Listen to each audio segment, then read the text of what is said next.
కమ్మని చరితము రాదామంటే కవి వాల్మీకి కానయ్యా కమ్మని చరితము రాదామంటే కవి వాల్మీకి కానయ్యా గానముతో కొలవాలంటే ఘన త్యాగయ్యను కానయ్యా గానముతో కొలవాలంటే ఘన త్యాగయ్యను కానయ్యా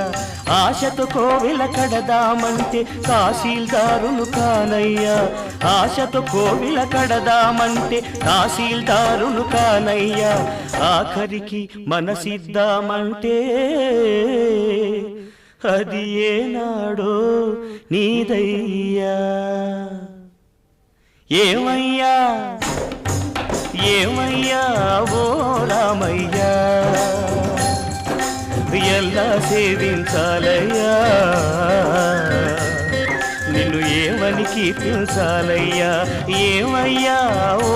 రామయ్యా